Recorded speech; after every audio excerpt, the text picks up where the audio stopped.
10월 25일 월요일 저녁입니다. 오늘 하루도 정말 수고 많으셨습니다. 날마다 새로운 퇴근길 시사 맛집 신장식의 신장개업, 오늘도 문 활짝 열었습니다. 저는 주인장 신장식입니다. 공정한 나라로 보답하겠다. 오늘 이재명 대선 후보가 경기도지사직을 사퇴하면서 한 말씀입니다. 어제는 이낙연 전 대표와 만나 원팀 회동을 가졌고 내일은 문재인 대통령을 만납니다. 본격적으로 대선 행보에 나선 이재명 후보, 관련해서 남영희 전 이재명 캠프 대변인과 이야기 나눠보겠습니다. 중앙사고수습본부는 오늘 코로나19 단계적 일상회복 이행계획을 발표했습니다. 코로나 이전의 일상을 되찾을 수 있을지 가천대 감염내과 엄중식 교수님께 위드 코로나에 대한 이야기 들어보겠습니다. 중진 현역 의원과 함께하는 중진의 격, 더불어민주당 김성환 의원, 국민의힘 조혜진 의원과 함께 한 주간 이모저모 이야기해보겠습니다. 넷플릭스의 오징어 게임의 세계적인 인기로 재점화된 망 사용료 논란, 자세한 내용 최호섭 IT 칼럼니스트에게 들어보겠습니다. 신장식의 신장개업 단골손님 여러분들과 함께 꾸려가고 있습니다. 유튜브와 홈페이지 게시판 모두 열려 있고요. 짧은 문자는 50원, 긴 문자 100원, 샵 0951번으로 보내주십시오. 유튜브에 신장식의 신장개업 검색하시면 라이브 방송 바로 확인하실 수 있고요. 팟빵으로도 다시 들을 수 있습니다. 오늘 하루 소식들 푸짐하게 준비했습니다. 신장식의 신장개업 밥상 들어갑니다. 퇴근길 오늘의 뉴스 깔끔하게 정리해드립니다. 옥석을 가리는 신장개업 뉴스브리핑 헬마우스 임경빈 작가, 시사저널 구민주 기자 오셨습니다. 안녕하세요. 안녕하세요. 네. 자, 참 주말 동안에도 뉴스가 너무 많이 나왔습니다. 넘쳐났습니다. 제일 먼저 저도 토요일 날 제가 전에 정치인사 또 고정 패널이라서 그렇죠. 종종 보는데 이게 무슨 일이냐. 정말 PD와 작가들이 정말 폭탄을 맞았겠다. 사색이 됐습니다. 사색이 됐을 것 같아요. 네. PD랑 제가 카톡을 주고받았는데 유유를 정말 주르르르. 저는 심지어 그 정치인사 해당 그 프로그램을 실시간 생중계로 봤거든요. 아, 그래요?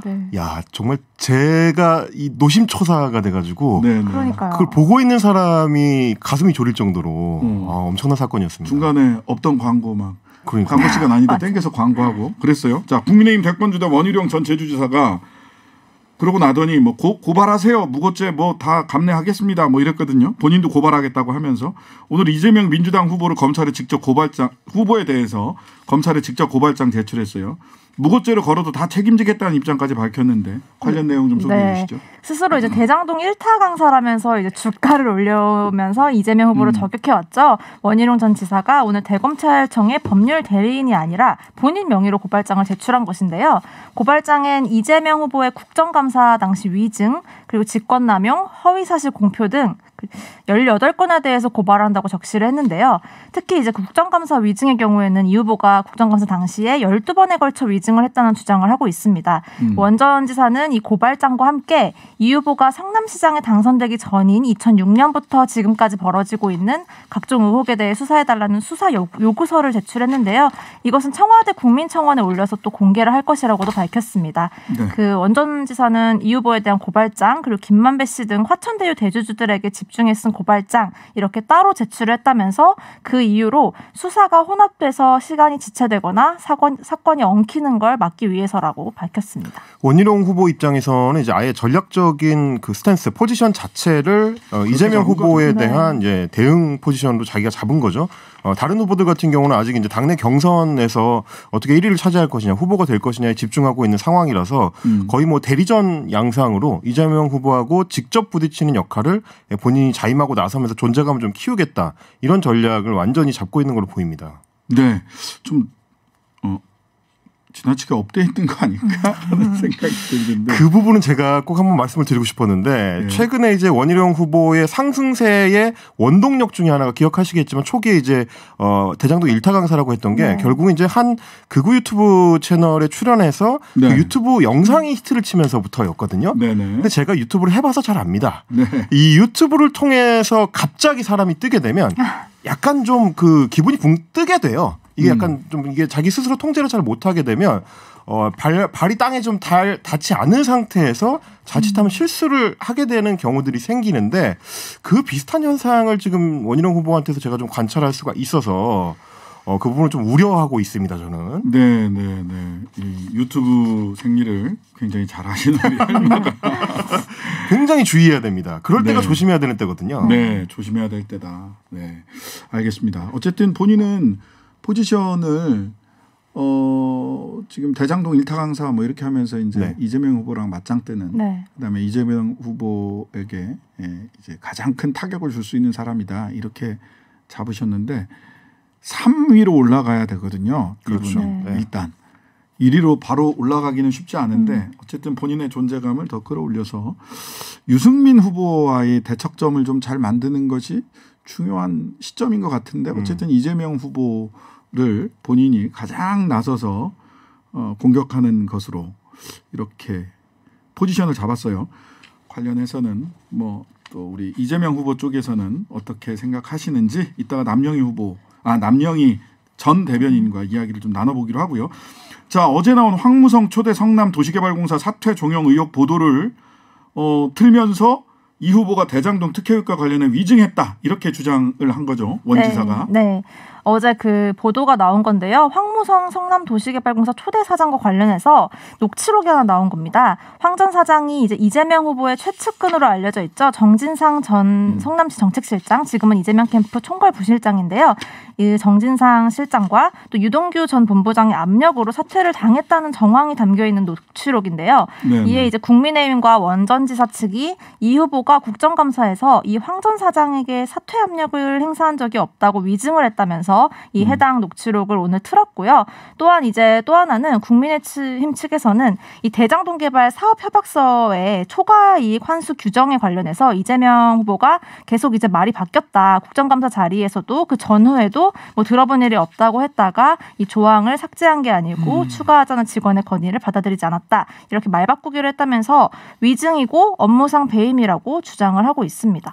일단 이 보도가 채널A 발로 시작이 된 겁니다. 네, 맞습니다. 채널A에서 제가 봤어요. 녹취록을 보도를 하면서 시작이 된 건데 뭐 저는 이제 여러 어떤 의혹 제기와 동시에 좀 의아했던 대목이 뭐냐면 아무리 그래도 이제 성남 도시개발공사의 사장으로 있었던 그 황무성 씨에 대해서 일테면 부하 직원이라고 할 수 있는 소위 말하는 유한기 씨가. 유투라고 불리던 유한기 씨 같은 경우에 그렇게 사장을 직접적으로 압박하기 위해서는 어떤 이유가 있었을 거거든요. 이유가 안 나와요. 안 이유가. 해당 보도는 이유가 안 나옵니다. 그러니까 네. 뭔가 황무성 씨를 물러나게 할 수 있는 이유가 있었기 때문에 그런 압박이 가능했을 텐데 네. 그 부분이 빠진 채로 지금 보도가 되다 보니까 그럼 이유가 뭐였던 거냐에 대한 이제 의문이 좀 들 수밖에 없는 대목인데 이 부분은 아마도 유동규 씨나 유한기 씨가 추가적으로 입장을 밝히게 되면 조금 더 구체화가 되지 않을까 그런 생각이 들긴 합니다. 그러니까 그날 세 차례 그 황무성 씨를 찾아갔다는 거 아니에요? 유한기 씨가. 그렇습니다. 그 사장을 본부장이 세 차례를 찾아갔는데 그중에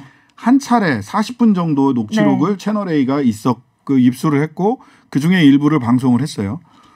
근데 왜 그만두라고 하는지 이유가 안 나와요. 그렇죠. 그냥 허탈하게 웃는 황 사장 예. 이렇게 많이 나왔죠. 나머지 두 번의 방문에서는 뭐 또 녹취가 안 됐는지 어땠는지 모르겠어요. 안 났어요. 네. 이유가 있어야 될 거 아닙니까? 그렇죠. 이유가. 심지어 부하 직원이 사장을 향해서 하는 거기 때문에 네. 어떤 정당한 이유가 있지 않고서는 그걸 당연히 받아들이기가 어려울 테고 만약에 이유도 없이 그랬다면 뭐 특별한 뭐 다른 그 어떤 루트를 통해서 그걸 항의할 수가 있었을 텐데 일단 물러났단 말이죠. 네. 그러면 배경이나 이유가 뭔지에 대한 궁금증이 당연히 생길 수밖에 없는 뭐 그런 대목이 그래서 있습니다. 이거는 유한기 씨나 유동규 씨가 입을 열어서 그 관련된 사실을 진술하기 전에는 지금 채널A 보도는 그렇습니다. 이제 선후 관계, 그러니까 시간적인 관계를 이야기를 하고 있더라고요. 그러니까 그 사퇴를 하라고 사직을 하시라고 유한기 씨가 황무성 씨에 대해서 그런 녹취록이 작성된 녹취가 이루어진 날 화천대유가 설립됐다. 그게 무슨 인과관계가 있죠? 보도에 네. 그다음에 일주일 뒤에 공모가 시작됐다. 그게 무슨 인과관계가 있죠? 배임과. 물론 그 이야기를 하시고 싶은 것 같아요. 그래서 그 결정권자인 그 황무성 씨를 물러나게 하고 유동규 씨가 직무대행을 하면서 다 선정을 한 거 아니냐라고 하는데 제가 이재명 그 후보 측에서는 한 3, 4개월 하고 가장 그 아무런 연관이 없는 그 소위 늘공 출신의 사장을 새로운 임명했다. 새로운 사장을 네. 임명을 했다라는 이야기를 하고 있어서 채널 A 측에서도 보도의 완결성을 위해서라도 그래서 황무성은 왜 사퇴했는데 네. 뭐 기자분들도 왜 사퇴했는데 여기에 집중을 해야지 사퇴했대더라 유한기가 갔대더라 저는 이거는 취재가 하다가 만 취재다 이런 생각이 듭니다. 취재가 좀 완결됐으면 좋겠다라는 말씀을 꼭 드리고 싶습니다. 자 아까 그 뭐 현근택 변호사랑 그 원지사 관련해서 서로 고성 지르고 했던 거는 뭐 얘기를 했으니까 다음 건으로 넘어가면 대한신경정신의학회에서도 우려를 표명했다. 이런 얘기는 오늘 나왔네요. 네, 그 원전 지사의 아내 발언에 대한 우려인데요. 그 학회 내부적으로 이 이재명 후보가 소시오패스로 보인다는 이 아내의 발언에 대해서 논의를 했고 원전 지사 아내에게 직접 연락해서 잘못된 행동이었다고 지적을 했다는 게 한 의료 전문 매체 보도에서 나왔습니다. 이에 그 아내 본인도 실수했다, 죄송하다고 학회 측에 전했고요. 학회는 이후에 이 문제에 대해 정식으로 문제 제기가 들어오면 징계 절차까지 논의할 계획이라고 밝혔습니다. 저는 이제 그 부분을 좀 지적하고 싶었는데 이게 이제 지금 보도되는 내용들을 봤을 때는 문자로 된 그 기사들을 접하시다 보니까 실제 영상을 보지 않으신 분들은 해당 그 아내분이 유튜브에 나가서 했었던 발언의 어떤 문제점이라든지 네네. 혹은 원희룡 전 지사가 생방송 중에 했었던 발언의 문제점을 사실 절실히 잘 못 느끼시거든요. 보면 아주 그냥 실감납니다. 아주 실감납니다. 저는 이제 직접 그 유튜브 방송에 나가서 아내인 정 씨가 한 발언을 봤는데 예. 제가 오히려 더 문제적이라고 느꼈던 거는 이제 뭐 소시오패스다, 뭐 정신병적인 어떤 징후가 보인다 이런 문제도 있었지만 그 원희룡 전 지사와 이재명 후보를 둘을 비교하면서 원희룡 후보 같은 경우는 가난했지만 화목한 가정에서 부모님의 사랑을 받고 자랐기 때문에 성격적으로 무리가 없이 이렇게 잘 자랐다라는 얘기를 하면서 이재명 후보하고 비교를 하거든요. 그거는 그동안 알려져 있는 것처럼 이재명 후보가 굉장히 가난하고 어려운 시절에 뭐 가정 환경이나 이런 부분에서 다른 가족들에 비해서 훨씬 더 어려움이 많았다라는 점을 부각시키면서 뭔가 가정교육이 문제가 있는 것처럼 혹은 그런 어떤 가난한 가정에서 자란 사람이 악착 같은 면모를 보이는 게 어떤 정신병적인 징후와 연결된다는 듯한 그런 뉘앙스를 풍기면서 말을 하거든요. 그래서 저는 그 대목을 들었을 때 이건 굉장히 차별적인 인식을 갖고 있는 것이다. 이 부분에 대해서 좀 명확한 설명과 사과가 있지 않으면 이게 단순히 이재명 후보를 향해서뿐만 아니라 다른 사람들한테도 다른 어떤 가난한 가정들이나 평범한 다른 굉장히 어떤 가정 환경의 어려움을 겪은 다른 국민들한테도 어떤 문제적인 그 대목이 될 수 있다. 그런 인식이 저는 생겼습니다. 그러니까 이 부분이에요. 사실 이 정신과 의사들 중에서 정치적 소신을 가지신 분들이 계시잖아요. 네. 그렇죠. 그런 정치적 소신을 가지신 분들이 서로 상대방 후보에게 무슨 정신병이 있어요, 무슨 정신병이 있어요, 서로 간에 그런 이야기를 하는 풍경을 상상해 보세요. 지옥도입니다. 그렇죠. 네. 전문적인 견해를 가장해서 본인의 정치적 소신을 더군다나 상대방 후보를 다른 걸로 비판해도 돼요. 그 정신병이다 이렇게 비판을 하고 불우해서 정신병이다 이렇게 얘기를 하면 실은 정신질환을 가진 분들의 인권은 어떻게 되는 겁니까? 그리고 어려운 환경에서 자라온 많은 국민들에 대한 편견을 그럼요. 전문적인 식견을 가장해서 정치적 소신을 이야기하는 데 있어서 어렵게 자란 분들, 정신과 질환을 가진 분들 이런 분들에 대한 편견을 조장하는 발언이에요. 자신의 정치적 의도를 위해서. 굉장히 위험할 수가 있죠. 저는 여기에 뭐 나는 뭐 전문가적 소신이다 이런 얘기를 할 수는 있겠지만 어려운 가정 형편에서 열심히 일해온 우리 국민들, 살아온 국민들 그리고 정신과 질환을 가진 국민들에 대한 그들의 인권은 어디에 존재하느냐. 저는 그 부분이 가장 마음 아픈 장면이었습니다. 누구나 주변에 정신과 질환 가지고 계신 분 계실 수 있고요. 어렵게 자란 부분들 계세요. 예. 그 사람들을 전부 다 그렇게 얘기하면 안 돼요. 예. 자, 국민의힘은 기존의 대장동 TF를 국민검증 특위원회로 확대 개편하고, 위원장 자리에 이분이 등장하셨습니다. 김진태 전 의원. 네, 이 조직 규모 확대한 건데요. 네. 그 김진태 전 의원이 위원장을 맡아서 관심을 얻었어요. 그러니까 최근에 이게 김진태 전 의원은 SNS에서 검찰 수사, 대장동 관련해서 수사 비판하고 네. 특검 도입을 주장해왔기 때문에 네. 이 위원회를 맡으면서도 계속해서 관련한 목소리를 낼 것으로 예상이 되는데요. 이 김 전 의원이 주목을 받는 건 2019년 윤석열 후보가 검찰총장 후보자였던 시절에 누구보다 앞서서 인사청문회 때 공격수로 나섰던 적이 있기 때문인데요. 당시에 김 전 의원이 청문회를 앞두고 기자들에게 보낸 문자에서 윤석열은 내가 잘 안다. 적폐 수사 공로로 그 자리에 올랐지만 본인 스스로가 적폐의 장본인이다. 청문회 날이 기다려진다고 말한 바 있을 만큼 윤석열 저격수였습니다. 네.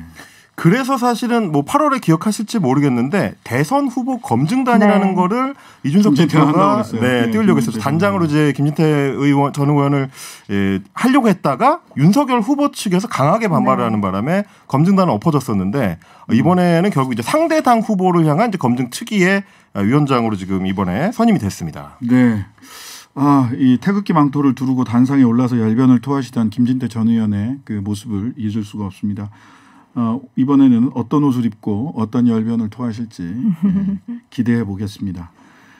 자, 공수처 고발 사주 의혹 얘기를 좀 해야 되겠습니다. 손준성 검사에 대해서 구속영장을 청구했어요. 네, 공수처가 지난 주말에 손 검사에 대한 사정 구속영장을 청구한 것으로 전해졌는데요. 공수처는 이 사건 피의자 등 핵심적인 사건의 관계인들에게 출석해서 수사 협조를 할 것을 누차 요청했지만 납득하기 어려운 사유로 출석을 계속 미루면서 비협조적 태도를 보였다면서 이 청구 배경을 밝혔고요.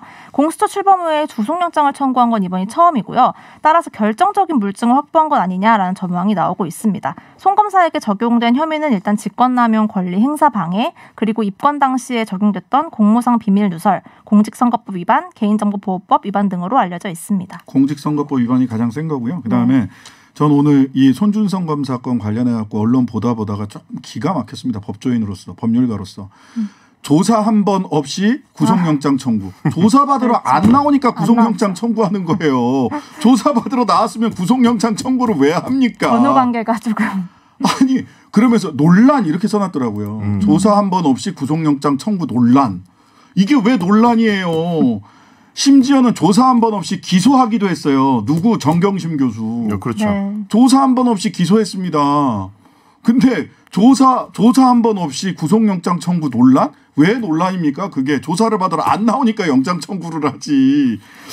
저는 이게 좀 법조 출입 기자가 이렇게 쓰는 건 저로서는 조금 납득이 어려웠습니다. 그러니까 사실 이 고발 사주건이 지금 수사 속도를 못 내고 있는 이유가 이제 크게는 두 가지인데 손준성 검사가 지금 말씀하신 것처럼 수사 협조가 잘 안 되는 거하고 김웅 의원이 또 이제 국정감사를 이유로 수사 협조가 좀 안 되고 있는 두 가지 측면이 있습니다. 네. 조만간 이제 김웅 의원에 대해서는 소환 조사를 요청할 계획이라고 하는데 네. 내일 모레 이제 국감이 끝나니까요. 그 뒤에 속도를 낼 수 있을지 좀 지켜봐야 될 것 같습니다. 네, 오늘 점심시간 직전에 굉장히 이게 뭐지 했어요. 오늘 오전 11시 20분부터 약 30분 동안 KT 유무선 인터넷 서비스 장애가 발생해서 피해자가 속출했다는 얘기. 네, 말씀하신 대로 저도 엄청 점심시간. 답답했어요. 네, 그 KT인데요. 점심시간에 걸려 있어서 이 점심 장사를 망친 자영업자들, 증권거래 시스템 오류로 인한 이용자들 여러 피해 호소가 잇따르고 있고요. 한 40분 정도 그 서비스 장애가 발생했는데 처음에 KT는 이 디도스 공격으로 파악한다는 1차 입장을 12시쯤에 냈다가 2시간쯤 후에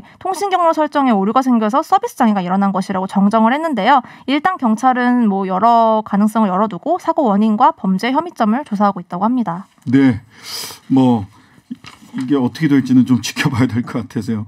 그다음에 오늘 위드 코로나 정부 초안 발표했는데요. 요거는 잠시 후에 가천대 엄중식 교수님과 자세한 내용을 알아보도록 하겠습니다. 예, 헬마우스 임경빈 작가, 시사저널 구민지 기자 고생하셨습니다. 감사합니다. 감사합니다. 네, 어제는 원팀 회동, 오늘은 지사직 사퇴와 예비후보 등록, 그리고 내일은 대통령과의 회동이 연달아 이어지고 있습니다.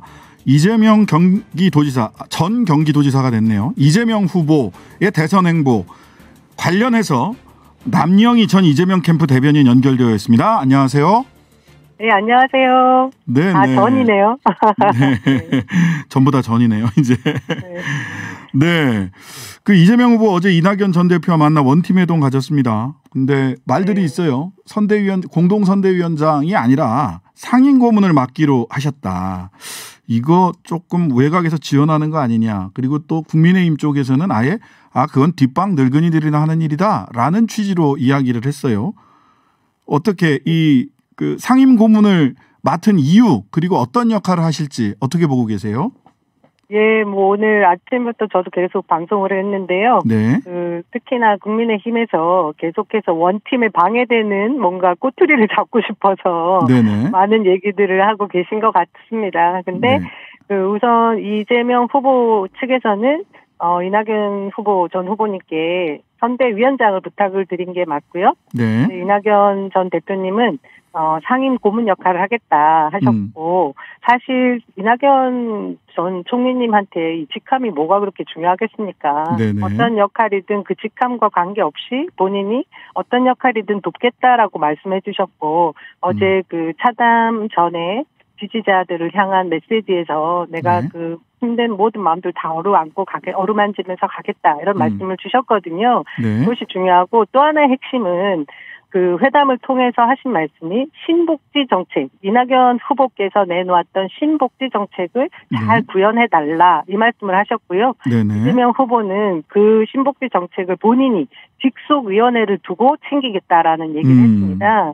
이것으로 이 원팀의 방향이 민주당의 승리로 가는 정책적 대안까지 함께 하겠다라는 중요한 말씀을 하셨기 때문에 뭐 원팀의 뭐 어떤 직함의 문제 이런 것은 제가 볼 때 아주 지역 말단적인 이야기일 뿐이다 그렇게 말씀드릴 수 있습니다. 네.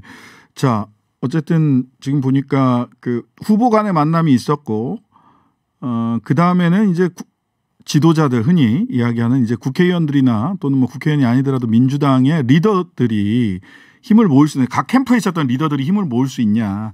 그다음에 마지막으로 화학적 결합은 지지자들 간의 화학적 결합일 텐데 여전히 지지자들에게 화학적 결합이 될 수 있겠느냐라는 의구심은 있어요. 이거 어떻게 해소할 수 있습니까? 네, 그 부분은 저도 어제 그 안국동 주변에 이제 나오셨던 지지자분들의 조금 시끄러운 부분이 분명히 있는 걸 저희가 목격을 했지 않습니까? 그러니까 경선 없이 원팀 없다. 예. 4.4 5입 철회하라. 이런 구호를 막 외치셨어요. 저는 이 여지는 조금 더 시간이 필요하다고 생각이 들고요. 그런데 이것이 이제 후보자와 또 그 캠프에 합류했던 의원단 그리고 그 뭐 정치인들은 사실 화학적 결합이라는 것이 경선이 치열할수록 또 그것이 끝나면 곧바로 결합이 되는 것이 기본 생태계거든요. 하지만 그 당원이나 그의 참여를 했던 그 자신의 정치적 가치관을 투영했던 정치인에게 투영했던 지지자들은 사실 이 앙금이 굉장히 오래 가기 때문에 저희가 그 각 캠프마다 네거티브가 심해질 때마다 걱정들을 많이 했던 부분입니다. 하지만 뭐 치열했던 그 경선 과정만큼 또 후유증이 지금 많이 남아있는 것을 저희가 확인을 했고요. 근데 이 과정은 제가 볼 때는 이재명 후보와 그리고 당이 선대위를 꾸려서 좀 더 정성을 기울일 수밖에 없다. 그리고 조금 더 시간이 걸릴 것이다. 결국에는 문재인 정부의 성공과 그리고 민주정부 4기로 갈 때 함께 뭉쳐야 되는 그 대의를 제공하는 것이 결국 그 분들의 마음을 어루만질 수 있는 길이 아닌가 그렇게 생각합니다. 아니 근데 이제 일부에서 보면 실은 뭐 이낙연 후보의 지지자들 중에서 일부는 이낙연 후보의 정책이나 리더십이나 이런 거가 좋아서 이낙연 후보를 적극적으로 지지했다기보다는 그냥 이재명 후보가 싫어서 뭐 이랬던 거 아니냐. 그런 사람들은 원팀의 대상이 아니지 않느냐라고 하는 또 이재명 후보 측 지지자들의 이야기도 있어요. 이런 부분은 또 어떻게 이재명 후보 측 지지자들에 대해서도 뭔가 설득하거나 이래야 될 그 과제가 남아 있을 것으로 보이는데 어떤가요? 물론 그렇습니다. 저는 그 지금 말씀하신 모든 내용이 다 결국은 대한민국에 계신 유권자들이시거든요. 그것이 민주당 지지자이든 아니든 저희가 결국은 뭐 중도 우리 당 지지자가 아니었던 분들도 저희가 외연 확장을 해야 되고 중도층을 다 끌어들이고 결국 대선 승리로 함께 가야 되잖아요. 이 부분에 있어서 이재명 지지자였거나 이낙연 후보의 지지자였거나 이것은 지금의 상황에서는 중요한 문제가 되지 않고 결국은 대한민국이 미래 비전을 어떻게 제시하고 함께 발전해나가고 내 삶이 더 나아질 수 있는 방향으로 대의를 제공하는 것 그것이 제가 볼 때 가장 큰 역할을 할 것이라고 봅니다. 근데 결국 계속 뭐 감정적으로 계속해서 대립해 나가는 부분은 누구도 뭐 그것을 설득해내는 작업이라는 게 뭐 개인적으로 이렇게 스킨십을 강화한다? 저는 그런 해법은 있을 수 없을 것 같거든요. 네. 그래서 예, 앞으로 남은 기간이 저희가 대선 기간이 한 5개월 채 안 되게 남아 있잖아요. 네. 그 선거 운동 기간을 통해서 국민들에게 호소하고 절박한 우리 대한민국의 앞길에 대해서 논의를 하는 방법밖에 없지 않겠습니까? 네. 자, 스킨십만으로는 해결이 안 된다. 대의 명분을 분명히 하고 차분히 노력을 해야 된다. 이렇게 좀 그럴 것 같아요. 예, 읽힙니다. 자, 다음에는 이제 오늘 경기도지사직을 물러나셨어요. 그리고 예비 후보 등록하신 거죠? 오늘 예비 후보 등록까지 한다고 말씀을 들었던 것 같은데. 그렇습니다. 예. 그러면은 이제 본격적으로 내일은 대통령과 회동을 하시고 본격적으로 선대위 구성 이거 언제까지 11월 초 다음 주인데요. 11월 초면 다음 주면 선대위 구성되는 겁니까? 물론 선대위가 100% 만들어져서 출범하지는 않죠. 1차, 2차, 3차 계속 확장이 돼 갈 텐데 다음 주 초에는 어쨌든 큰 그림이 나오는 건가요?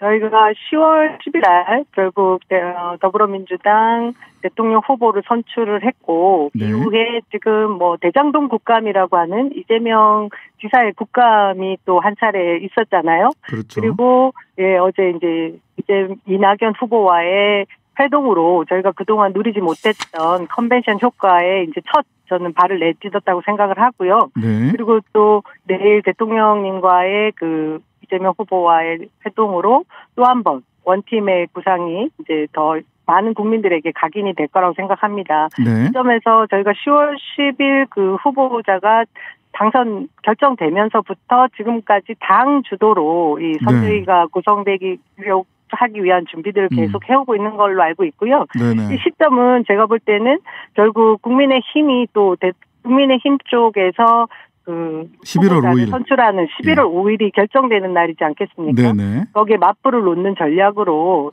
이벤트에 이슈를 선점하지 않도록 하는 그 시점 정도 선대위 구성안이 발표될 것 같고요. 네네. 저는 이 구성되는 지점에 있어서 무엇보다 당에서 주안점을 둘 것이 사실 네. 지금 2030의 지지율이라든가 여성의 지지율 그리고 코로나로 위기를 아주 겪고 있는 소상공인 자영업자들에 대한 민생 문제를 해결할 수 있는 네. 이런 담론을 담은 선대위가 출범해야 될 것 같다는 생각이 들고 그쪽으로 노력을 기울이고 있지 않나 하는 생각을 합니다. 어제 이낙연 전 후보와의 만남에서 그 의원들이 선대위에 결합하는 부분들까지도 뭐 어느 정도는 이야기가 됐다고 하는데 30의원 선대위 결합하나요? 저는 누구보다 열심히 해주실 것으로 생각을 하거든요. 이 네. 중광로 선대위라는 것이 저희가 경선 과정은 뭐 총선이든 대선이든 제가 볼 때는 본선 이 각 당 상대 후보보다 이 내부의 경선이 더 치열하고 아픈 부분이 있는데 원래 그렇습니다. 예, 그것을 치유하기 위해서는 또 더 힘들게 싸웠던 분들이 더 적극적으로 또 싸워주시거든요. 네. 그게 또 민주당의 전통이기도 했고 또 많은 지지자들이 그렇게 했을 때 또 마음을 돌려주시는 부분이 있기 때문에 뭐 선대위 결합해 주실 거로 저는 예상하고요. 네. 꼭 우리 서른 의원님뿐만 아니라 뭐 정세균 후보 측에서 또 이렇게 말씀해 주시는 대표 의원님이나 또 추미애 우리 전 장관님 뭐 여러분들이 중요한 역할들을 해주실 거로 믿고요. 그 부분들을 다 녹여내는 선대위가 발족하지 않을까 싶습니다. 네, 국민들은 서른 의원이 뭐 하시나 굉장히 궁금해하실 것 같아서 제가 여쭤봤습니다.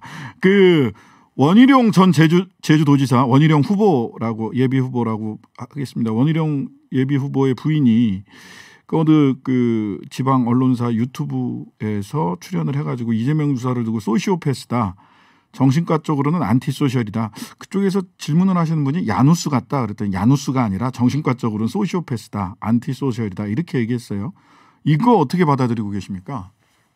저는 그 발언이 나오고 언론에 보도되고 나서 굉장히 충격을 받았는데요. 지금 이제 두 가지 정도의 문제점이 있습니다. 첫 번째는 일반적인 보통의 사람이 제1여당, 그러니까 우리 여당의 대통령 후보를 그렇게 비방을 했다라는 것도 문제가 되겠지만 네. 그분이 정신과 의사 전문이잖아요. 네, 그렇습니다. 그렇기 때문에 이것은 명백하게 의사 윤리에도 어긋나는 일이라고 의사협회에서도 경고를 했다고 하고 본인도 네. 사과했다라고 얘기하지 않습니까? 네. 이 부분이 굉장히 위중했다 저는 생각을 하고요. 또 하나는 그동안 대통령 후보끼리는 서로 비방을 하고 네거티브도 하고 격화되는 얘기들을 할 수 있는 상황들이었지만 네. 후보의 부인이 이렇게 상대 후보에 대해서 본인 심각한 등판. 네거티브, 본인 등판하는 경우는 거의 없었습니다. 저는 이 부분에 있어서 국민 정서를 건드리는 정서법을 위반했다. 그렇기 때문에 결국 원희룡 후보에게 결코 좋은 영향을 미치지 않을 것이고 오히려 악영향을 끼쳤을 것이라고 저는 보죠. 예. 네. 어쨌든 그 협회 쪽에 정신과 뭐 협회 쪽에 그 원지사 부인 되시는 강윤영 씨는 죄송하다 뭐 이렇게 얘기를 했다는데 지난 토요일 날 보니까 그 원지사는 뭐 구속해 뭐 거의 뭐 구속하세요 뭐 이렇게 굉장히 화를 내시더라고요.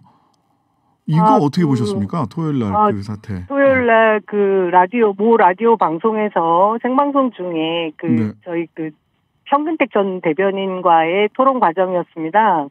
네, 제가 보니까 이 과격함을 넘어서 그분 스스로 자신이 지금 그 방어를 하는 게 아니라 심각한 공격으로 최선의 이것이 방어라고 생각하는 듯한 공격이 방어다라고 생각하시는 것 같다. 예. 그런 모습을 보여줬는데 또 한편에는 곧 있을 그 국민의힘의 경선 후보자 결정 전에 뭔가 노이즈 마케팅을 세게 해야겠다라는 계산도 분명히 있었다라고 생각을 하거든요. 네, 노이즈 마케팅이다. 예, 굉장히 이게 계산된 제가 보기에는 그 정치적 행위였다고 봐졌는데 그래도 국민들이 보기에는 이 절대 이해할 수 없는 행위였습니다. 그 부인에 대한 문제에서 그 후보자 비방에 관련된 부분도 공직선거법에 있어서 후보자가 직접 해당되는 것이 아니면 고발할 수 없다라는 본인도 법률가 출신이면서도 허위 사실을 얘기하는 부분도 그랬고요. 네. 또 그 자리에 같이 토론 대상이었던 현근택 전 대변인을 그 담당 PD가 잠시 나가서 비켜 있으라고 한 상황인데도 의자에 대고 마치 자신의 분노를 다 표출하는 그 상황들이 저는 이게 아무리 대선 국면에 되면 이게 평범하고 멀쩡하던 사람들도 약간 이상해진다라는 말씀을 하신 분이 있었는데 그런 상황이라고 해도 이 상식선을 넘어서는 모습이었거든요. 그래서 저희는 그 원희룡 후보가 지금 굉장히 다급하고 급한 상황들로 자신의 국민의힘에서 하고 싶은 그 입지, 노리고 싶은 입지가 있다고 해서 이 부분을 이용한 부분 눈높이를 너무 낮게 보는 것이 아닌가. 저급한 행동이었다. 그렇게 생각합니다. 본인의 조건을 타개하기 위한 노이즈 마케팅인데 그건 저급한 행동이었다. 이렇게 얘기를 하신 걸로 보이고요. 그런데 어쨌든 현근택 변호사도 당시에 공직선거법상 후보자 비방과 허위사실 공표 등이 해당하면서 공식 사과하지 않으면 법적 조치를 검토하겠다 이렇게 얘기를 했어요. 혹시 법적 조치 검토하고 있는 바가 좀 있나요? 네, 제가 오늘도 확인했는데 저희가 이제 당 차원에서 이 부분은 명확하게 짚고 넘어가야 될 것이라고 생각하는 것이 이 재발 방지를 위해서라도 반드시 법적 조치를 취할 것이라고 생각하고요. 그 준비하고 있다고 들었습니다. 네, 전해 들었다. 법적 조치에 대해서. 자, 그 원희룡 후보는 어쨌든 그 연장선에서 로 보이는데 이재명 후보 대장동 도시개발사업 관련 배임 의혹이 될 수사요구서 국정감사에서 위증했다. 범죄이익 환수를 위한 고발장 직접 제출했습니다. 이것도 같은 맥락에서 지금 파악을 하고 계시는 건가요? 노이즈 마케팅이다? 예, 저는 좀 과도한 지금 행태를 보이고 있다고 생각하는데요. 네네. 대통령 후보가 직접 고발장을 들고 접수하는 모습을 본 적이 있나요? 그 대리인이나 어떤 다른 분들에게 고발장을 접수하게 하거나 그러는 모습들은 저희가 지금 보고 있지만 후보자가 직접 나서서 그것도 배임과 관계된 부분에 있어서 고발을 적극적으로 하고 있다라는 모습이 저는 한편으로 지금 최근에 그 제주시의 오등공 공원 개발 민간 특혜 부분이 지금 문제가 되고 있다고 의혹이 되고 뉴스에서 몇 곡지 나왔습니다. 그 부분이 제주시장의 영역이 아니라 제주도지사의 허가 사항이 아니면 있을 수 없는 일이라고까지 지금 번지고 있는 부분도 맞불을 놓는다라고 생각하기에도 지금 과한 행동들을 하고 계세요. 그래서 저희가 사실은 이재명 후보 측이나 민주당에서는 국민의힘 후보로 결정되실 분으로 지금 윤석열 후보일 것인가, 홍준표 후보일 것인가를 계속 얘기를 하고 있는 와중에 지금 원희룡 후보가 돌출 행동을 너무 많이 하고 계신 부분이 계속해서 이렇게 입에 오르내리고 싶은 언론 마케팅을 이런 식으로 하는구나, 그렇게 생각합니다. 자, 노이즈 마케팅이지만 법적 책임을 물을 부분은 준비를 하는 것으로 알고 있다. 이 정도로 정리가 될 것 같습니다. 자, 이재명 캠프 대변인 지내셨고요. 더불어민주당 인천시당 동구 미추홀구 지역위원장 남영희 위원장이었습니다. 감사합니다. 고맙습니다. 네, 오늘 중앙사고수습본부는요, 코로나19 단계적 일상회복 이행계획, 이른바 위드 코로나 로드맵을 발표했습니다. 다음 주 월요일인 11월 1일부터 방역수칙을 점진적으로 완화하겠다는 내용인데요. 위드 코로나, 앞으로 코로나와 공존한다는 이야기인데 어떤 공존의 모습이 그려지십니까, 여러분들은? 가천대 감염내과 엄중식 교수님에게 자세한 이야기 들어보겠습니다. 교수님 안녕하세요. 네, 안녕하십니까. 네네. 먼저 위드 코로나로 다음 주 월요일부터 11월 1일부터 간다고 하는데 현재 코로나 상황, 그러니까 하루하루의 상황도 하루하루의 상황인데 2,000명 넘게 유지되다가 최근에는 1,500명대 또 그 아래로 내려가고 있는 것 같습니다. 현재 코로나 상황을 어떻게 봐야 됩니까? 이 방역이 오래 지속이 되면서 실제로 이제 방역에 대한 참여율, 경각심 이런 것들은 감소하는 그런 상황이었습니다. 경각심은 감소됐다. 확진자가 많이 늘어났었는데 결국에는 그 공백을 백신 접종률이 올라가면서 메꾸기 시작을 했고요. 네.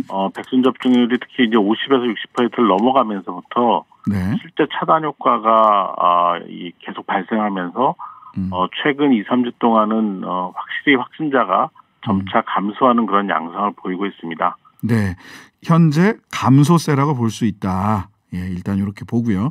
자, 감소세라고 하더라도 이게 기대 반 불안 반 그렇습니다. 사실 국민들 입장에서는 어쨌든 단계적 일상회복 이행계획 초안을 발표를 했고 의견 수렴을 해서 확정을 하겠다. 이제 이런 건데 어떤 내용으로 초안이 발표됐는지 좀 정리를 좀 해주시죠.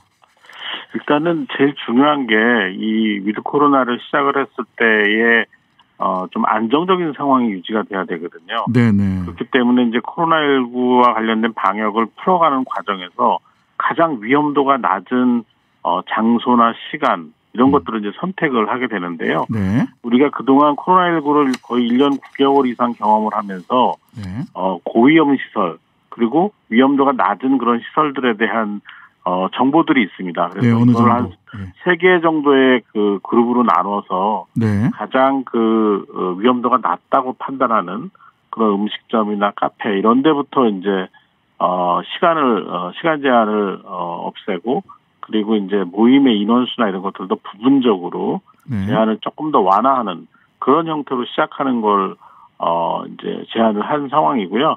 그렇지만 이게 이 위중증 환자들이 늘어나게 되면 결국 이런 부분들이 흔들리게 되기 때문에 이 의료 대응 체계나 이런 것들도 이제 위중증 환자를 얼마나 더 잘 치료할 수 있는 그런 상황을 만드냐로 이제 대응을 전환하게 되는 거고 반면에 이제 여전히 모임이나 행사 같이 좀 크게 사람들이 모이는 부분에 대해서는 조금 신중하게 풀어나갈 그런 형태로 이렇게 내용이 정리가 됐다고 보시면 될 것 같습니다. 네. 의료 체계가 확진자 수 억제에서 위중증 환자 치료 중심으로 의료 대응 체계가 전환을 한다고 하는데 이게 전환이 잘 될 거냐? 그 정도의 우리 의료 캐파가 있느냐, 능력이 지금 충분히 준비되어 있느냐라는 게 이제 하나가 궁금한 부분일 거고 국민들이. 그다음에 또 하나는 확진자들은 이제 집에서 위중증이 아니면 집에서 치료를 해라라고 하는 건데 본인들은 괜찮을지 모르겠지만 또 주변에 계신 분들, 옆집 사람, 아랫집 사람, 윗집 사람 불안할 수 있거든요. 근데 백신 접종자라면 그렇게 불안해할 확진자가 우리 아파트 단지 같은 동에 있다고 하더라도 그렇게 불안해하지 않아도 되는 건지 접종만 했으면. 일단은 이 재택치료 관련돼서는 네. 우리가 그동안 그 코로나19 환자들을 진료를 해보니까 실제로 전체 환자의 7, 80% 정도는 뭐 무증상이나 경증이라서 네. 특별한 치료 없이 충분히 쉬면 회복이 된다라는 걸 알고 있는 상황이고요. 네네. 그래서 고위험군에 해당되는 연령층이나 아니면 고위험군에 해당하는 질환을 가진 분들이 아니면 사실 생활치료센터에 입소를 하거나 병원에 입원을 하셔도 네. 특별히 하는 게 없습니다. 그냥 충분히 쉴 수 쉬는 있는 그런 시간을 드리는 거죠. 그렇기 때문에 이제 재택 치료가 이제 가능하다고 판단을 하는 거고, 네. 또 하나는 이제 우리가 어떤 형태로든 방역 완화를 하면 이미 방역 완화를 시작한 나라들의 그 상황을 보면 확진자가 늘어나게 됩니다. 네, 확진자 늘어나게 되는데 예. 그 확진자가 늘어나게 되면 이 이송이나 이런 것들이 어려워져서 네. 어차피 생활치료센터나 병원으로 모두를 입소시키거나 입원시킬 수 없는 상황이 됩니다. 그러니까 현실적인 그런 제한점 때문에도 재택치료는 시작을 해야 되는 상황이고요. 네. 중요한 거는 이제 이 재택치료를 했을 때 말씀하신 것처럼 이분들이 나오게 되거나 이러면 어떻게 되느냐인데 그러니까. 그것들은 이제 행정적으로 모니터링을 하면서 네. 우리가 자가격리자들 그 모니터링 하는 것처럼 관리를 하게 될 거고요. 네네. 그리고 또 하나는 사실 그 같은 아파트 공간에 산다고 하더라도 네. 다중이 사는 그런 그런 거주 형태라고 하더라도 이분이 실제적으로 직접적인 접촉을 하지 않는다면 네. 전파되지 않습니다. 그래서 그 부분에 대한 걱정은 우려는 너무 안 하셔도 좋을 것 같습니다. 그리고 네. 지금 이제 중증 환자 병상을 얼마나 확보하고 운영할 수 있는 역량을 갖추냐가 굉장히 중요한데 그렇죠. 예. 이 부분은 조금 더 노력이 필요합니다. 병상을 확보하는 데는 크게 문제가 없을 것 같긴 한데 네. 문제는 이제 이런 중증 환자 치료 역량을 가진 의료진들은 제한되어 있습니다. 네. 금방 양성되는 게 아니기 때문에 네네. 이런 그 인력을 의료진을 충분히 확보하는 것과 관련돼서는 조금 더 정부가 투자를 하고 또 예산도 좀 배정을 좀 더 해야 되는 그런 부분이 있다고 생각을 합니다. 네, 당장 예산 국회가 앞에 있는데 좀 정부에서 전향적으로 위드 코로나에 맞는 예산을 좀 작성을 하고 또 국회에서 잘 검토해 주셨으면 좋겠다라는 바람을 우리 교수님과 함께 가져봅니다. 자, 여러 가지 이제 단계적 일상 회복 관련해서 내용들이 있습니다. 뭐 11월부터 세 차례 걸쳐 방역 완화하고 운영 기간은 4주, 평가 기간 2주에서 총 6주 간격으로 단계를 계속 조정해 간다라고 하는데 또 뭐 영업 시간 제한을 해제하는 것도 굉장히 많고 유흥 시설을 제외하고는 전부 다 영업 시간을 해제를 하는데 특히 안타깝기도 하고 많이 아쉬워했던 부분이 요양시설입니다. 그러니까 어머님들 요양시설 부모님들 모셔놓고 정말 뵙지 못해서 면회가 안 돼서 굉장히 고통스러워했는데 이번에 요양시설 입원 및 면회도 가능해지는 건가요? 예, 이 요양시설, 그러니까 요양원이나 요양병원 같은 경우가 그동안 집단 감염이 많이 발생을 하고 그런 경우에 이제 사망자가 많이 나오는 그런 고위험 시설에 해당이 됩니다. 네네. 그래서 여기에는 일종의 그 백신 패스 같은 그런 형태가 이제 적용이 되는데요. 네. 백신 접종을 완료하신 분들이나 48시간 이내 그 확진 검사, PCR 검사라고 하죠. 이 검사가 음성이 확인된 그런 미접종자분들에 한해서 이제 그 입원이나 면회 같은 것들을 이제 다 허락하는 걸로 이렇게 가는데요. 네네. 이제 그런 과정에서 실제로 이제 이런 그 요양시설에서 확진자 발생 추이나 이런 것들을 모니터링해서 좀 더 이 제한을 줄이기 위한 노력을 할 것으로 알고 있습니다. 네. 자, 마스크 착용. 지금 다른 위드 코로나 하는 나라들 보면 마스크 착용 안 하더라고요. 우리나라는 어떻게 됩니까? 지금 마스크 착용과 관련돼서 이걸 이제 중단하는 문제에 대한 논의가 가장 관심들이 많으신 것 같습니다. 그리고 네. 실제로 오늘 발표를 보면 2단계 개편, 2단계로 방역을 완화할 때쯤 논의를 할 것이다라는 그런 이야기가 있는데요. 최소 6주 이후에. 예, 그렇습니다. 실제로 그런데 마스크 착용을 중단하고 방역을 완화한 나라들의 경우에는 상당히 많은 확진자들이 나오고 있습니다. 대표적인 곳이 영국인데 영국은 확진자들이 2,000명 선까지 매일 나오는 선으로 줄었다가 네. 마스크 착용을 중단하면서 방역 완화를 하면서 지금 하루에 4, 5만 명씩 환자가 나오고 있거든요. 네네. 예, 그리고 지금 사망자도 매일 100명에서 200명 사이로 나오고 있기 때문에 네. 우리가 마스크 착용은 뭐 실내 다 저는 같은 범주라고 보는데요. 네. 실내는 이 위험도가 적지만 우리나라의 이 실외라는 공간들이 네. 사람 간의 공간을 충분히 확보하기 좀 어려운 부분이 있습니다. 특히 수도권 같은 경우에는. 네. 그렇기 때문에 마스크 착용을 중단하는 것은 정말 마지막 단계에 아주 신중하게 최종적으로 결정할 필요가 있다 이렇게 생각을 합니다. 자, 마스크 착용 중단은 최종 단계에서 가장 신중하게 해야 된다. 우리 국민 여러분께도 드리는 당부 말씀으로 알겠습니다. 마스크 착용 계속 해야 되는 거다. 한동안은 이렇게들 생각해 주셔야 될 것 같습니다. 자, 엄중식 가천대 감염내과 교수님이었습니다. 감사합니다. 감사합니다. 정신과 의사에게는 경고 의무라는 것이 있습니다. 캘리포니아 대법원이 1969년 살인 계획을 밝힌 자신의 환자에 대해 경찰에는 알렸으나 살인의 대상자인 개인에게 알리지 않은 심리상담사에게 정신건강 전문가는 환자에게 특히 위협을 받고 있는 개인을 보호할 의무도 지닌다고 판결하면서 나온 의무입니다. 골드워터 룰이라는 것도 있습니다. 1964년 미국 대통령 선거에서 팩트라는 잡지사가 공화당 후보 베리 골드워터의 정신 상태가 대통령직을 수행하기에 적합한지에 대해 12,356명의 정신건강의학과 전문의들을 대상으로 설문조사를 진행했습니다. 설문에 응한 2,417명의 전문의들 가운데 약 절반인 1,189명이 대통령직 수행에 적절하지 못하다고 답했습니다. 법원은 잡지가 골드워터에게 7만 5천 달러를 배상하라는 판결을 했습니다. 골드워터 룰은 이렇게 정립되었습니다. 그래서 미국 정신과학회는 1973년 의료윤리원칙 섹션 7.3을 제정합니다. 정신과 의사가 종종 대중적 인지도가 있는 사람이나 언론을 통해 자신의 정보를 공개하고 있는 사람에 대해 당사자를 실제로 진찰하고 정보 공개에 대해 적절한 인가를 받지 않는 상태에서 전문가적 의견을 제공하는 것은 비윤리적이다. 정신과 의사라면 누구라도 알고 있는 룰입니다. 골드워터 룰이 우선적으로 적용되고 경고 의무는 명백하게 임박한 위험이 있는 예외적인 상황에서만 작동되는 룰입니다. 원희룡 후보의 부인 강윤형 정신과 전문의가 유튜브 방송에서 이재명 후보에 대해 소시오패스나 안티소셜 경향을 보인다. 반사회적 성격 장애라고 말했습니다. 강윤형 씨는 이재명 후보를 진찰한 적도 정보 공개에 대해 적절한 인가를 받은 적도 없습니다. 신장식의 오늘이었습니다. 네, 전국의 묘수를 느끼는 시간 중진의 격 여당 편입니다.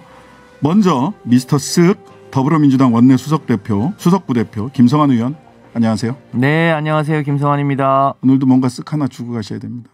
네, 쓱. 자, 먼저 오늘 사실 굉장히 이거 원래 저녁 시사 프로그램에서 의미를 하나하나 밑줄 그어가면서 분석을 했을 텐데 뉴스가 워낙 많다 보니까 네.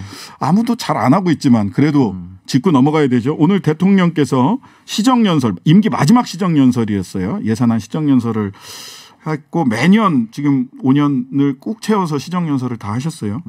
오늘 마지막 시정연설의 핵심 키워드 그리고 의미가 뭔지 먼저 좀 짚어주시죠.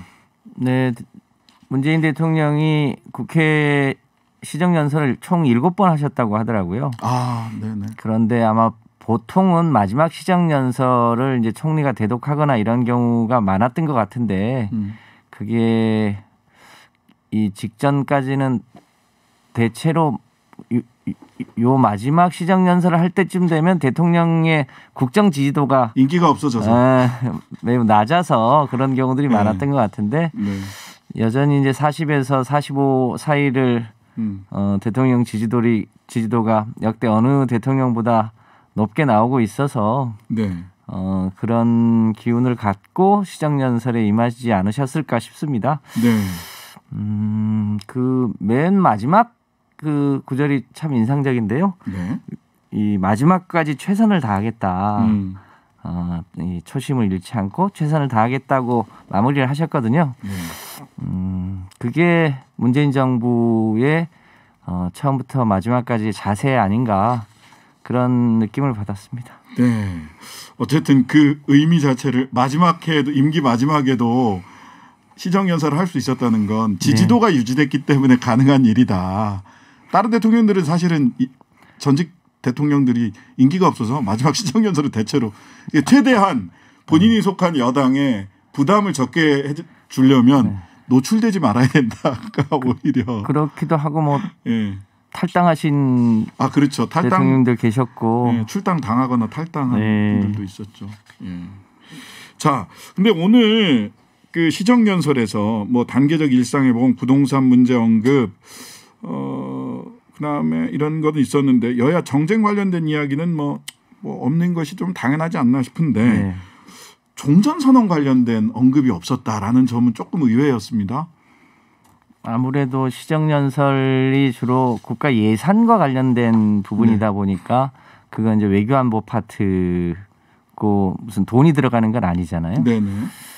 그래서 조금 아껴놓으신 거 아닌가 싶습니다. 그럼 뭐 조금씩 진전이 있는 것으로 알려지고 있잖아요. 미국도 종전선언에 대해서 긍정적으로 검토하고 있다고 이제 들리고 있고 해서 뭔가 진전이 있을 것 같고 또 계기적으로 보더라도 내년 초에 베이징에서 올림픽이 있고 하니만큼 문재인 정부 내에서 종전선언에 큰 가닥이 잡힐 수 있지 않을까 싶은데 그거는 대통령이 좀 아껴놓은 것 같다는 느낌을 받았습니다. 아껴놓은 것 같다? 그럼 아낄 게 있긴 있다는 거네요. 네, 미스터 쓱 하나 나왔습니다. 아껴놓은 것이 있다. 혹시 최근에 성김부터 시작을 해서 CIA 국장, 뭐 DNI 국장, 뭐 이런 분들이 다 한국에 다녀갔잖아요. 네. 대통령 뭐 청와대도 방문을 했다 이러는데 여당 대표나 원내대표와는 뭐 다른 별도의 종전선언과 관련된 뭐 의견을 나누거나 뭐 같이 이야기를 나누거나 한 건 없으셨나요? 몰래 만났는지는 모르겠습니다만 제 안테나에는 안 잡히는 걸로 봐서는 아직 뭐 당하고 깊이 협의하는 단계는 아닌 듯합니다. 우선 정부 측하고 상의하고 또 북한에게 일관된 메시지를 보내는 게 중요하겠죠. 네네. 자, 그러면은 대선 경선 관련된 이야기를 조금 해보겠습니다. 경선도 있고 이제 대선 레이스, 민주당은 본격 레이스고 야당은 경선이고 이런데 자, 어제 이낙연 전 대표와 회동이 있었고 여기에서 아까 남영희 전 이재명 캠프 대변인하고 얘기를 잠깐 했는데 자, 상임 고문 이재명 후보는 선대위원장 제안을 했는데 이낙연 전 후보가 상임 고문으로 하겠습니다라고 해서 그것을 그럼 뭐 서로 합의를 하는 과정이 있었다라고 보도는 됐어요. 조금 더 적극적인 역할을 이재명 후보가 제안을 하고 조금 더 좀 자유로운 위치에서 뭔가를 하겠다라는 게 이낙연 전 후보님의 포지션인가? 아니면은 뭐 뒷방 노인네 역할밖에 못 된다라고 국민의힘 쪽에서는 얘기를 하던데 상임 고문 자리 어떤 의미입니까? 제가 지난 총선 때 이해찬 대표님을 모시고 총선 그때 비서실장이셨죠. 비서실장이어서 총선을 치렀는데 그게 선대위원장이냐 상임고문이냐가 중요한 건 같지는 않습니다. 오히려 선대위원장은 생각보다 챙겨야 될 실무가 너무 많아서 제대로 선거운동을 도와주기가 쉽지 않은 측면도 없잖아 있습니다. 네, 그런 면에서는 뭐랄까요, 그 실무적 역할을 좀 줄이고 선거를 도와주는 게 훨씬 더 효과적일 수도 있습니다. 그러니까 지금 선대위원장을 맡느냐 상임고문을 맡느냐가 중요한 건 아닌 듯하고 얼마나 그야말로 용광로 선대위의 원팀으로서 함께 하실 수 있냐 이게 더 중요해 보입니다. 이제 앞으로 그 이낙연 후보를 도왔던 의원님들하고 이제 선대위에 이제 각 이제 자리를 이제 배치해야 될 텐데 그 배치하는 과정에서 실제로 원팀 정신을 잘 구현하는 게 더 중요하겠죠.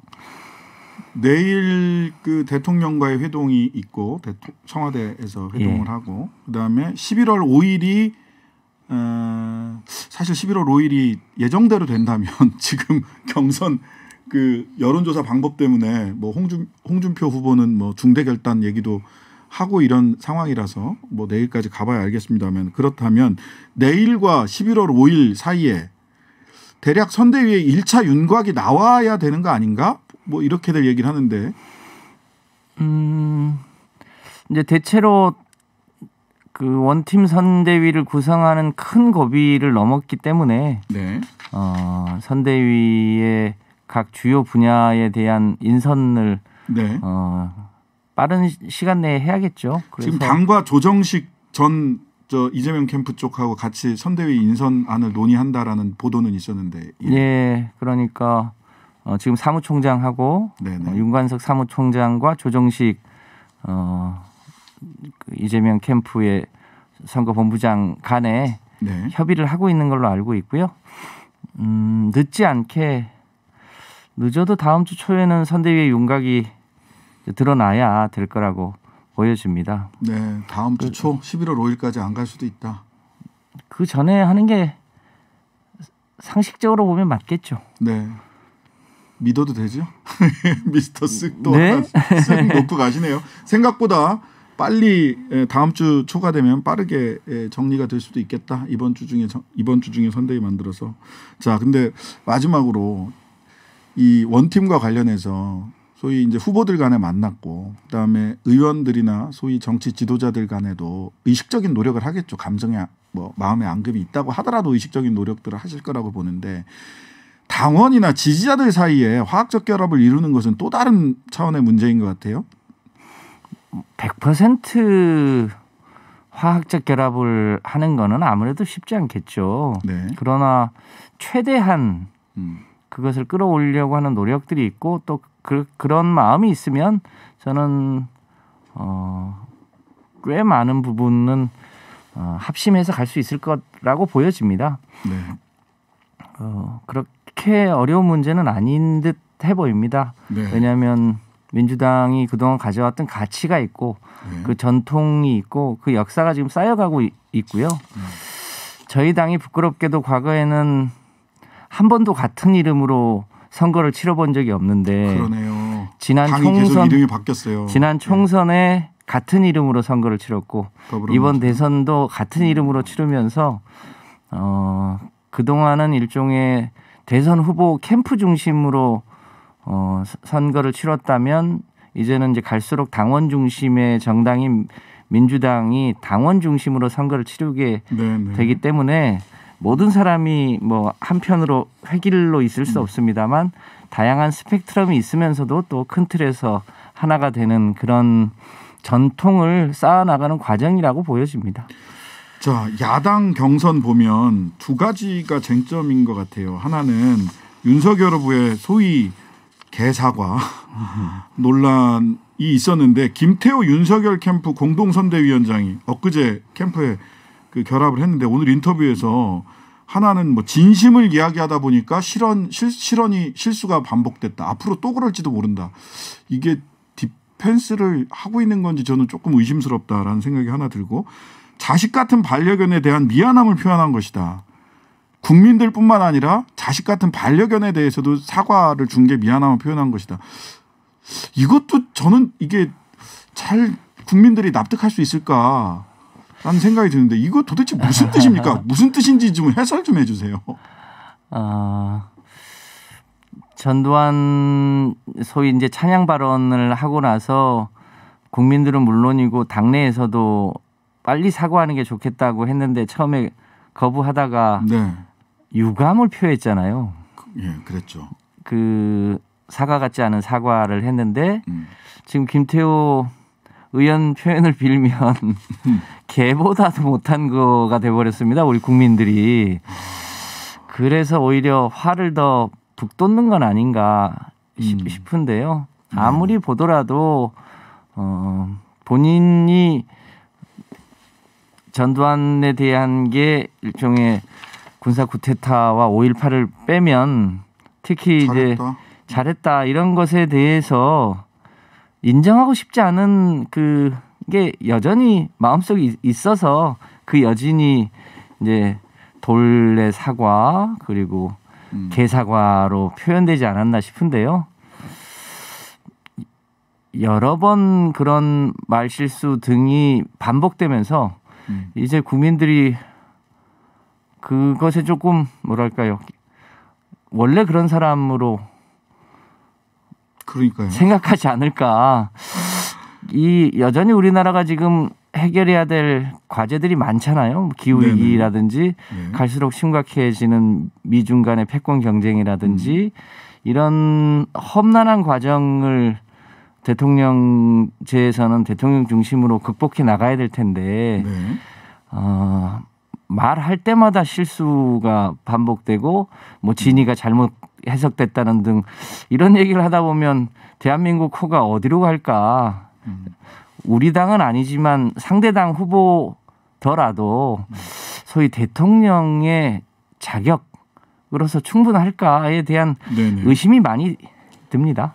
자, 최근에 그 대장동 관련해서 검찰이 이 유동규 씨에 대해서 공소장 내면서 이제 배임 쏙 뺐다. 의지가 없고 실력이 없는 거 아니냐.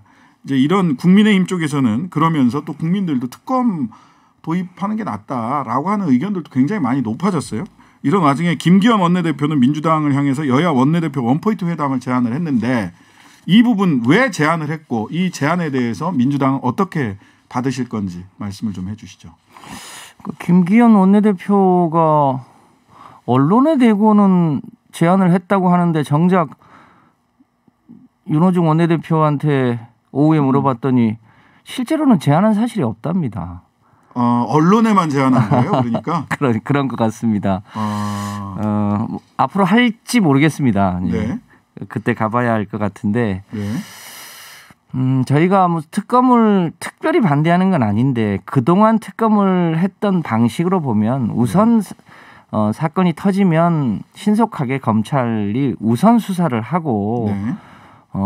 그리고 나서도 뭔가 국민적인 의혹이 해소되지 않을 때 특검을 해왔던 게 기존의 이제 관례였잖아요. 그렇죠.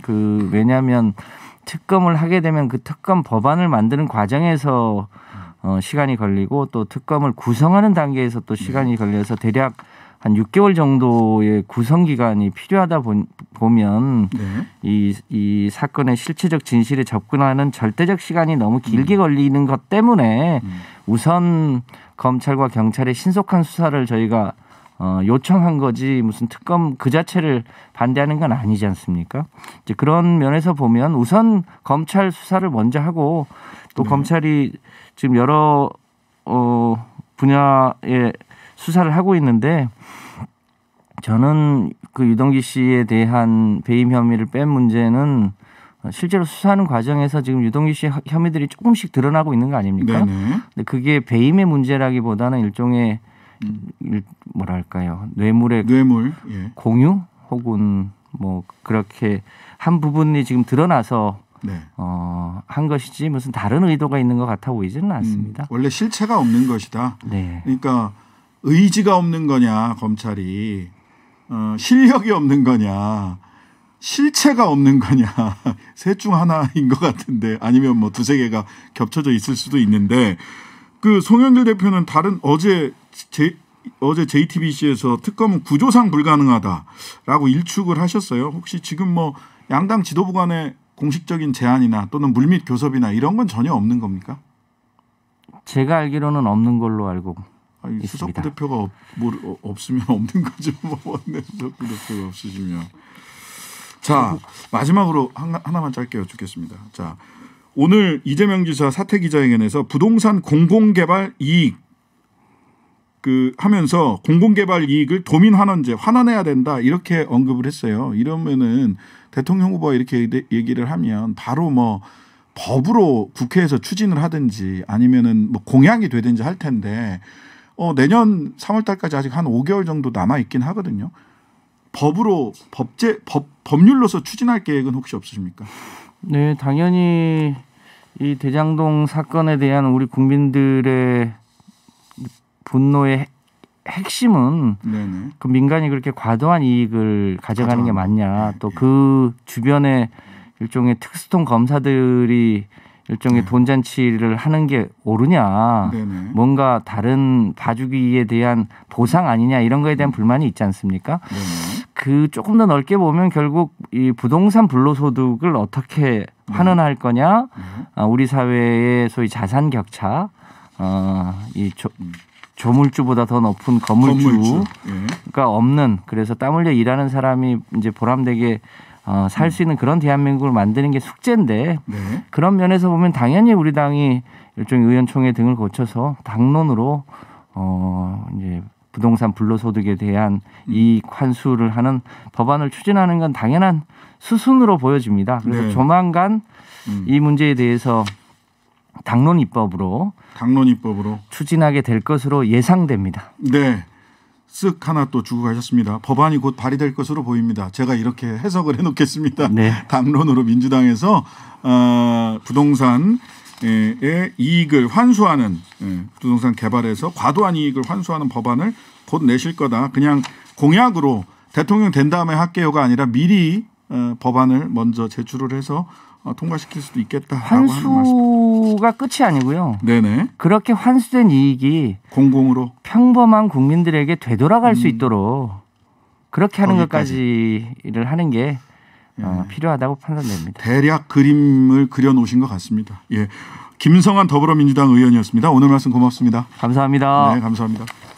네, 중진의 격 이번에는 야당 편입니다. 조혜진 국민의힘 의원님 어서 오세요. 예, 반갑습니다. 조혜진입니다. 네, 김성환 의원님께서 몇 가지 쓱 놓고 오늘도 몇 가지 얘기를 하셨는데, 뭐 대선 그 이재명 후보 선대위는 다음 주 초중반이면은 원팀 선대위가 구성이 될 거다. 예.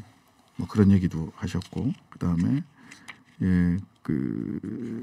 부동산 투기 내지는 과도한 개발 이익을 환수하고 공공을 위해서 쓸 수 있는 법안도 당론으로 입법을 추진하겠다. 뭐 이런 얘기도 하셨습니다. 그다음에 대통령 시정연설과 관련해서도 이런저런 말씀 주셨는데, 오늘 어쨌든 뭐 직접 들으셨나요, 현장에서? 예. 뭐가 제일 키워드고 뭐가 가장 인상 깊었는지 평가를 좀 해주시죠. 좀 대통령께서 좀 허한 느낌이 좀 들었어요. 이분이 좀 허하신 것 같다. 헛헛하다, 마음이 허하다. 예. 그러니까 이제 몇 달 안 남으셨는데 임기가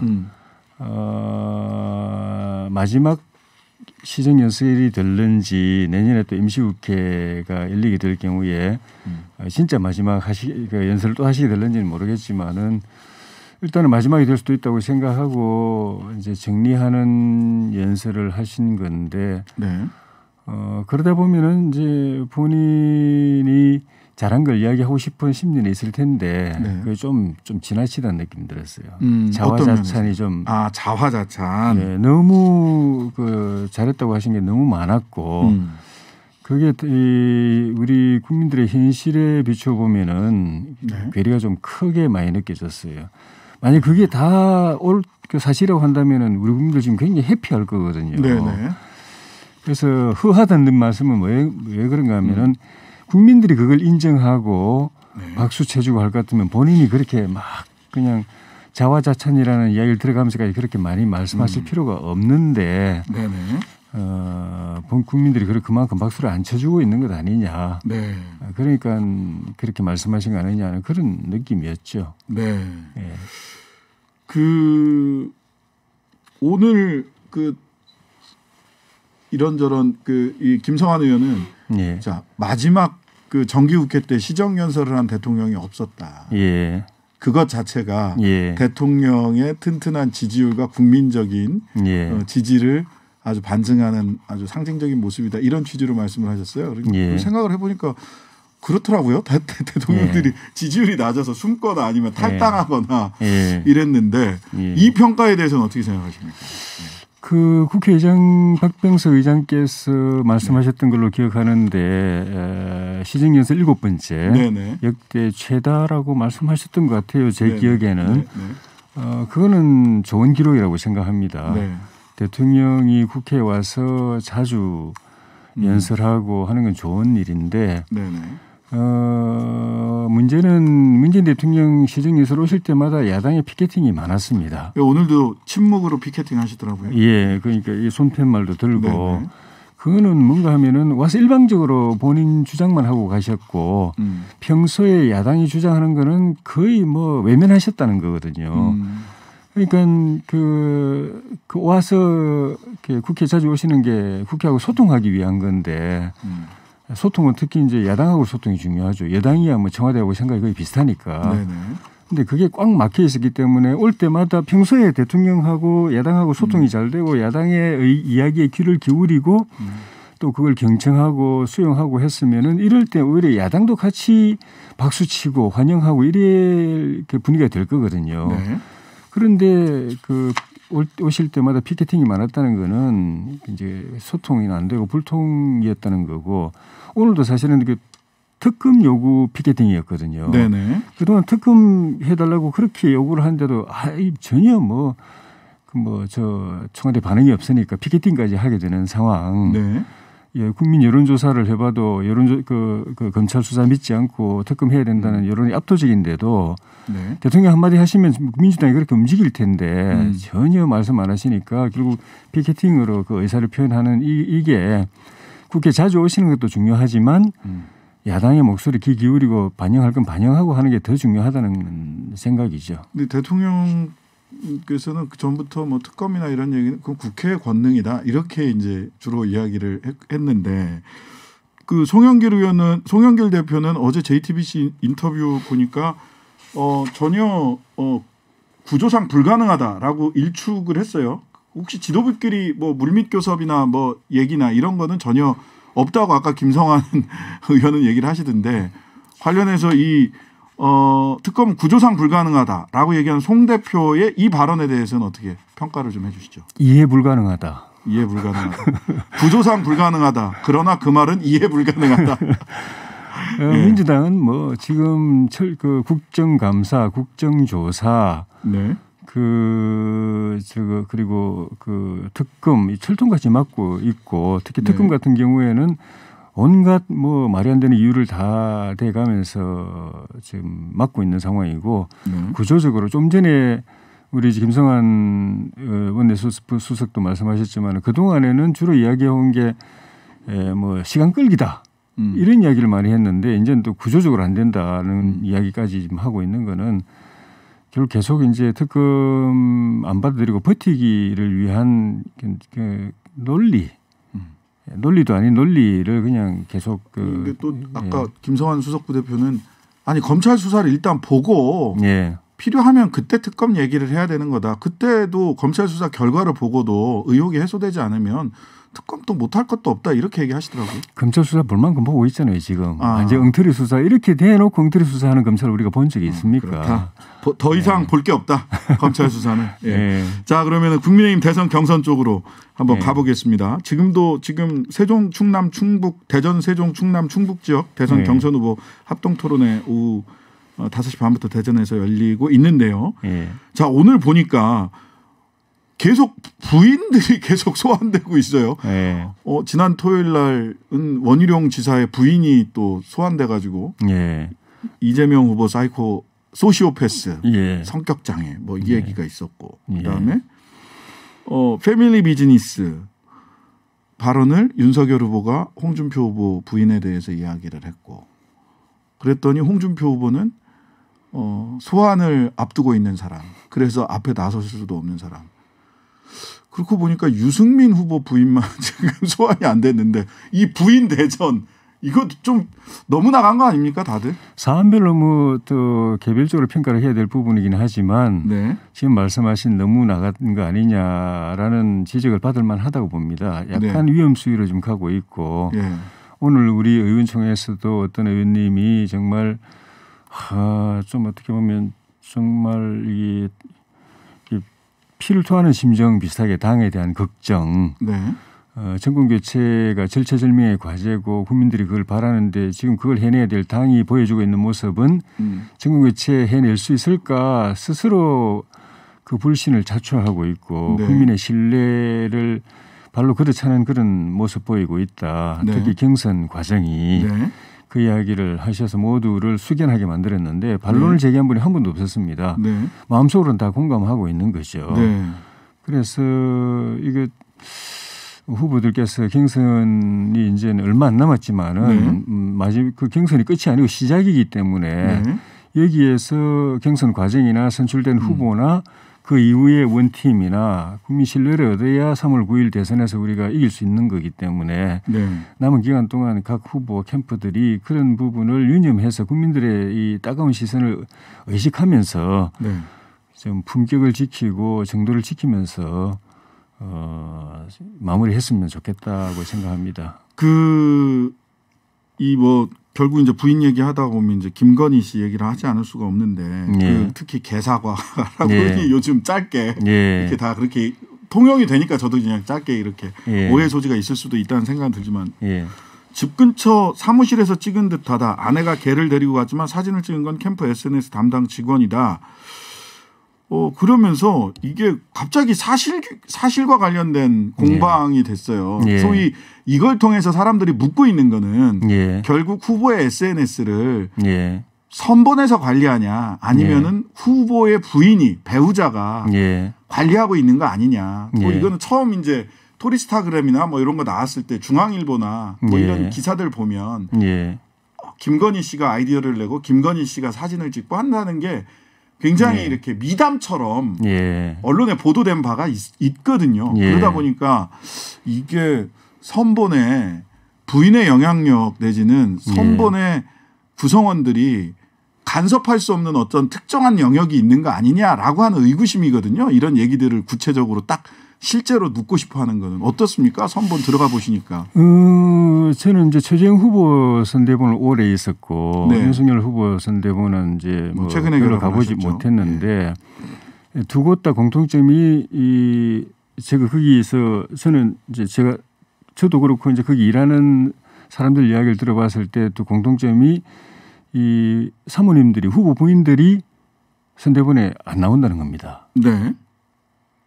그리고 개인적으로 열심히 하고 있는지는 모르겠지만은 그 캠프 운영에 전혀 관여를 하지 않는다는 겁니다. 그거 하나는 양쪽이 다 공통적인 것 같고 이번에 이 사건 같은 경우에는 누가 그 SNS 작업을 하느냐 하는 것도 뭐 중요할 수, 뭐 관심거리일 수는 있겠지만은 핵심은 SNS를 올린 사람이 이 말 그대로 윤석열 후보가 한 이 사과를 그 국민에 대한 사과를 뒤집어 엎어가지고 국민을 조롱하기 위해서 비아냥되기 위해서 올린 것이냐.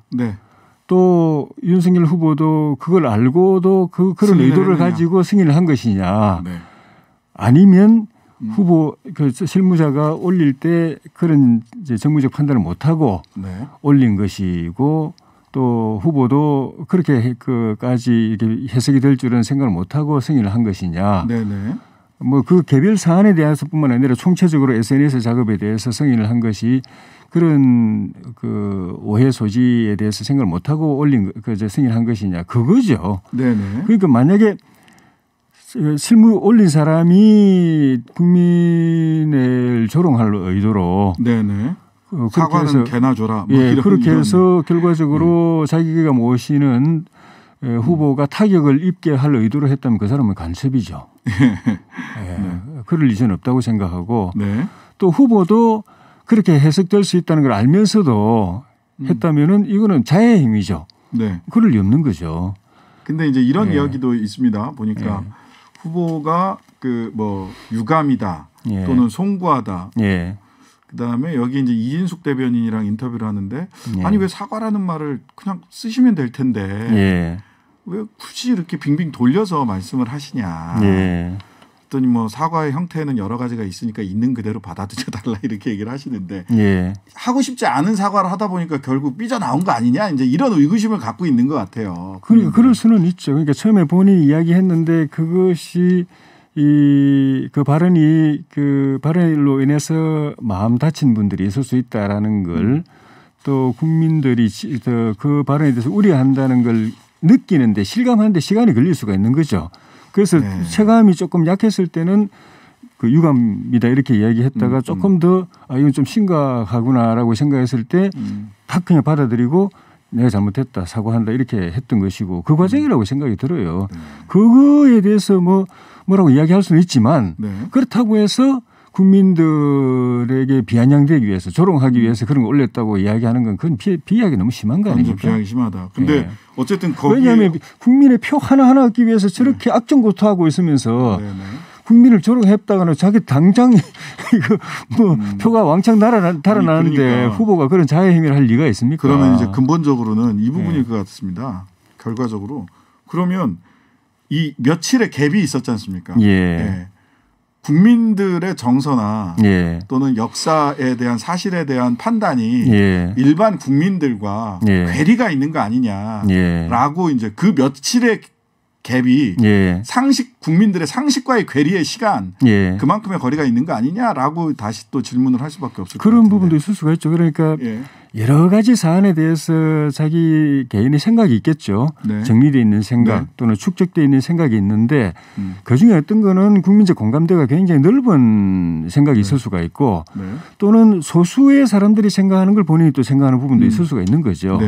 그런데 그게 내가 평소에 이렇게 생각해 왔는데 이게 까놓고 보니까 이게 내가 국민 여론 가운데서 이런 생각하는 사람은 소수더라. 나도 그 소수에 속하는구나. 라고 깨닫고 금방 이렇게 그걸 갖다가 다수의 컨센서스에 맞추는데 시간이 좀 걸리시더라고요. 그게 예를 들면 홍준표 대표 같은 경우는 그때 그 조국 수홍 발언 나왔다가 바로 고쳤잖아요. 그게 말하자면 정치적인 훈련이 되어 있는 분들은 이게 시간 끌릴 일 아니다 하고 끌수록 내 손해다. 라고 해서 시간이 빠른 거고 짧은 거고 윤 후보 같은 경우는 그런 측면에서 좀 시간이 더 걸리는 거고 그런 차이일 수도 있죠. 네. 어쨌든 시간이 걸리시는 분이네요. 자 마지막으로 요 말씀 듣겠습니다. 이거 11월 5일 날 후보 결정됩니까? 이거 질문 때문에 아직도 결정을 못 했는데 사실은 내일 11월 1일부터인가요? 1일부터 여론조사 들어가야 되잖아요. 근데 그래서 질문을 내일까지는 세팅을 해야 된다. 보통 이렇게들 얘기를 하던데 질문에 대한 합의가 안 돼 있지 않습니까? 지금 경쟁력을 어떻게 물을 거냐. 양자 가상 대결로 할 거냐. 사지선다형으로 누가 가장 경쟁력이 있냐. 후보들 쭉 얘기하면서. 이거 굉장히 큰 문제인데 사실 마지막에 전부 다 더군다나 홍 후보랑 윤 후보가 굉장히 이렇게 그 오차범위 안에서 엎치락뒤치락 하는 가운데 이거 타협 되겠습니까? 되겠죠. 지난번에 1차, 2차 경선 때도 또 그 전에 뭐 다른 선거 때도 일단은 선관위나 당 지도부는 당사자들의 의견을 충분히 반영해 가지고 절충점을 찾아서 하는데 그렇게 안 되고 이 시간이 초일기에 몰리면은 선관위나 또 당 지도부에서 결단을 내려서 결론을 내리기도 하니까 어쨌든 경선에 차질이 생길 수는 없는 거고. 그런데 뭐 홍준표 후보 같은 경우는 중대 결심을 할 수도 있다. 그랬더니 윤석열 후보는 당신이 알아서 하세요. 이런 취지로 말씀을 하셨단 말이죠. 근데 서로 핑퐁인데 지난번에는 어떻게 보면 윤석열 후보가 양보한 측면이 있고 이번에는 또 이제 홍 후보가 본인이 이렇게 룰 미팅에서 좀 불리하다 이렇게 생각하는 측면도 있을 수가 있는데 서로 역지사지해서 해야죠. 어느 한쪽만 계속 뭐 유리할 수는 있겠습니까? 이번에는 역시 윤 캠프에 계시니까 홍 후보가 한번 양보할 때다. 알겠습니다. 자, 지금까지 조혜진 국민의힘 의원이었습니다. 감사합니다. 고맙습니다. 네. 자, 오징어 게임으로 재점화된 망 사용료 논란. 뜨겁습니다. 벌써 공개된 지 한 달이 지났지만 우리나라에서 제작된 넷플릭스 오리지널 드라마 오징어 게임의 인기가 여전히 뜨겁습니다. 그리고 지난 한 주 네이버 카카오의 최고 책임자가 출석한 국정감사장 안에서도요. 망 사용료를 둘러싼 논쟁이 뜨겁게 이어졌습니다. 급기야 문재인 대통령까지 나서서 우리 기업들이 불이익 보지 않도록 망 사용료 관련 논란을 다시 한번 살펴보라고 지시했는데요. 사실 이게 여론이 이렇게 가고는 있습니다만은 망 중립성이라고 하는 가치나 측면에서 보자면 이 논의는 사실은 굉장히 조심스럽게 해야 되고요. 뭐 못할 논의가 뭐 국회에서 없고 뭐 사람들 사이에 의견이 다 다양할 수 있지만 소위 망 중립성이라는 측면에서 보면 말하자면 우리 이메일 다 공짜로 쓰잖아요. 근데 망 중립성이라는 것 때문에 이게 이메일 공짜로 쓸 수도 있고 그런 건데 이게 쉬운 얘기가 아닌 것 같습니다. 그래서 자세한 내용을 최호섭 IT 칼럼니스트와 한번 이야기 나눠보도록 하겠습니다. 안녕하세요. 안녕하세요. 최호섭입니다. 네. 오징어 게임 보셨어요? 네. 저 뭐 요즘에 아주 인기이기도 하고 또 아는 분이 제작에 또 참여하셔갖고 그러셨구나. 제가 크레딧까지 싹 끝까지 다 본 시청자 중에 한 명입니다. 크레딧까지 그것까지 네. 다 보는 사람은 많지는 않은데 네. 이게 저도 뭐 다 봤고 요즘은 뭐 오징어 게임 안 보면은 대화를 이어가기가 어려운 부분들도 있어서 네, 맞습니다. 자, 그리고 요즘 그 각종 예능 프로그램들 보면 오징어 게임 그 음원이 없었으면 도대체 뭘 썼을까 싶을 정도로 많이 쓰고 있던데 자다가도 생각이 납니다. 예, 그 피리 소리. 자, 그럼 본격적으로 이야기 나눠보겠습니다. 우선 개념부터. 자, 아까 제가 좀 망 중립성 이런 말씀을 드렸는데 망 사용료, 망 중립성 이게 어떤 건지 좀 설명을 좀 해주세요. 네, 유튜브나 넷플릭스 아니면은 우리가 많이 쓰는 뭐 네이버, 카카오 같은 대형 웹 서비스 사업자들이 KT나 SK 브로드밴드 아니면 우리 많이 쓰는 뭐 에듀 플러스 같은 인터넷 망 사업자들한테 인터넷의 사용 대가를 추가로 내는 것을 말합니다. 네. 네, 이게 우리가 매달 이게 망 사용료라는 거죠? 네, 우리가 망 접속료를 따로 내고 또 얼만큼 인터넷을 많이 쓰느냐, 통신요금과 별개로 약간 뭐 인터넷 종량제 같은 느낌인 거죠. 많이 쓰는 기업들은 인터넷을 많이 쓰도록 유도하는 콘텐츠 기업들은 그거에 따라서 돈을 더 내라라는 게 이 개념인 거죠. 망 사용료가. 그러면은 이거는 망 사용료는 소비자 입장에서가 아니라 콘텐츠를 제공하는. 네, 맞습니다. 제공하는 입장에서 어떤 기업이 인터넷을 많이 쓰게 트래픽을 유발한다고 하죠. 그래서 많이 쓰게 하는 콘텐츠를 던졌을 때 그것 때문에 망의 부담이 늘어나기 때문에 그거에 대한 뭐 투자 대가 이런 것들을 비용으로 지불하라는 거죠. 지금 우리 소비자들은 망을 쓸 때 어쨌든 간에 기본 몇 메가 또 몇 메가 속도와 또는 우리가 받을 수 있는 양에 따라서 정보의 양에 따라서 가입을 하고 돈을 내잖아요. 일정의 정액을 내잖아요.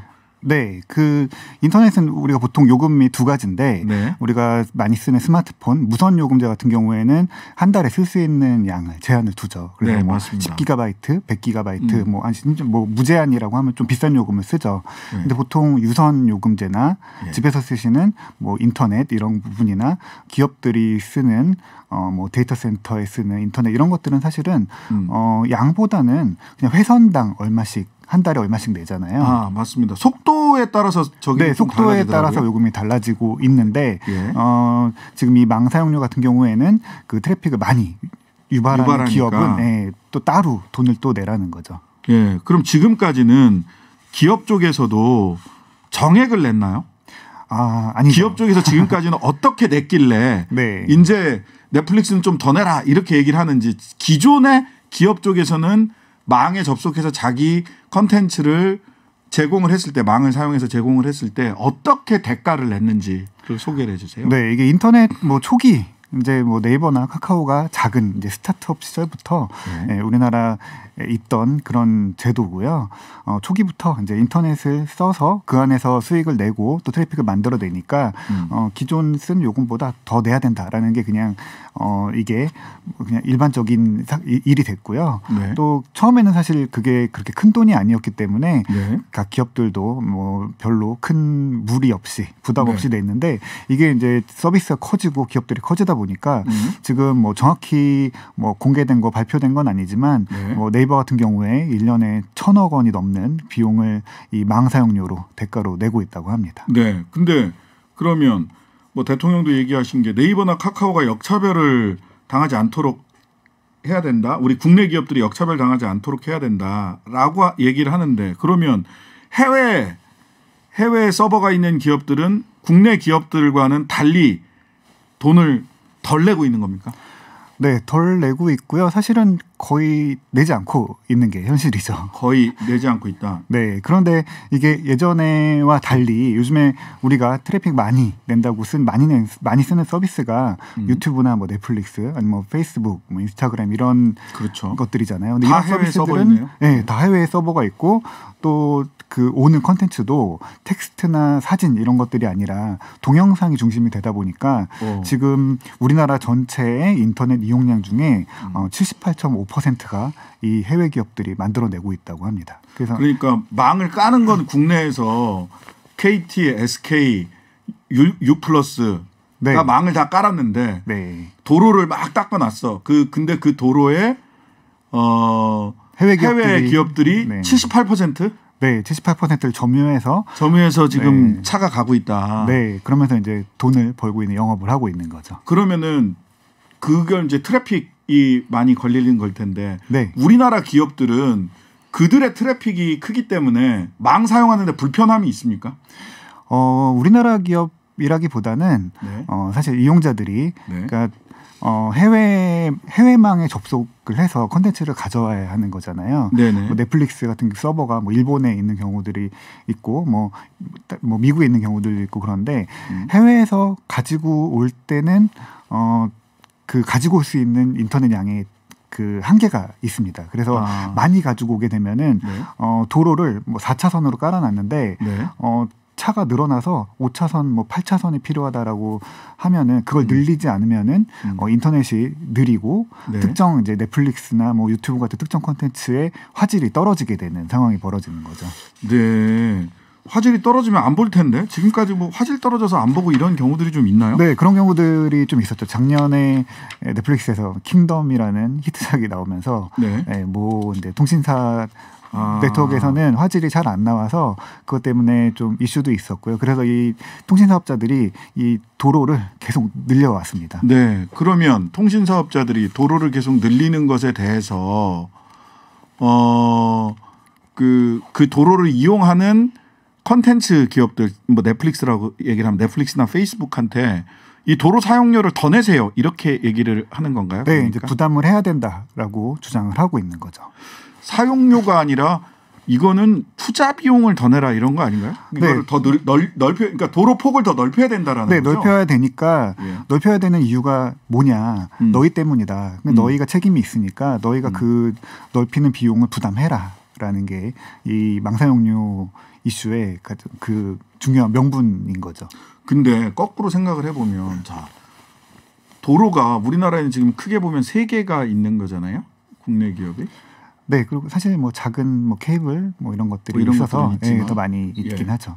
근데 오히려 그러면은 도로 뭐 그렇게 되면 뭐 담합이 될 수도 있겠지만 통신사들이 네 거 안 받을래 이럴 수도 있어요.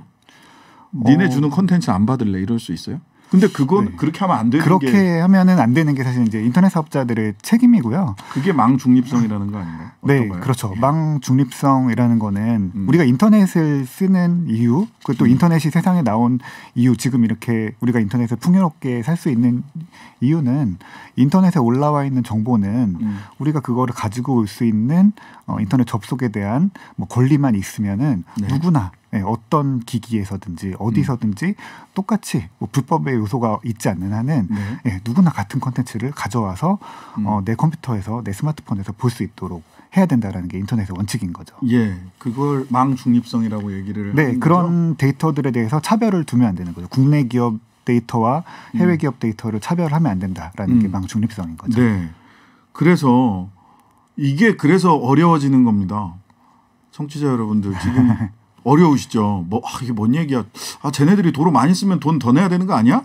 라는 게 한편의 논리라면 한편으로는 야 그렇게 되면 사용자도 어찌 보면 사용료를 저쪽에서 그 컨텐츠를 넷플릭스나 그 페이스북처럼 컨텐츠를 공급해주는 쪽에서도 사용료를 차별적으로 받는다면 이용하는 사람들도 사용료를 차별적으로 받거나 종량제처럼 네가 서비스 더 많이 받으면 지금은 회선당 얼마밖에 안 받는단 말이에요. 유선 같은 경우는. 근데 이 논리가 소비자한테 돌아오면 돈 더 내. 그래야 니네도 정보량을 돈에 따라서 받을 수 있는 정보량을 100이면 10,000원 내면 100가지, 20,000원 내야 200가지, 30,000원 내야 뭐 500가지 이렇게 양을 돈 내는 사람만 인터넷에 접속해서 사용할 수 있는 차별적인 인터넷 사용에 문이 열리는 거 아니냐라는 걱정이 있는 거죠. 네, 맞습니다. 그런 걱정들이 계속 있고요.